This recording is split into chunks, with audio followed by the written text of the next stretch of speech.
உரிமையாளரிடம் மன்றாடுங்கள். புறப்பட்டு போங்கள்.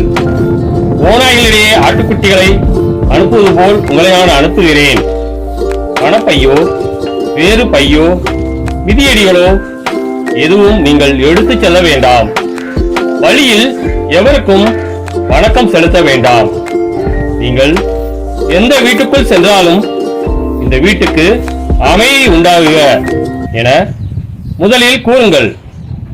அமைதியை விரும்புபவர் அங்கு இருந்தால் நீங்கள் வாழ்த்தி கூறிய அனுமதி அவரிடம் தங்கும். இல்லாவிட்டால் அது உங்களிடமே திரும்பிவிடும். அவரிடம் உள்ளதை நீங்கள் உண்டு குடித்து அந்த வீட்டிலேயே தங்கியிருங்கள். ஏனெனில் வேலையாளர் தம் கூலிக்கு உரிமை உடையவரே. வீடு வீடாய் செல்ல வேண்டாம்.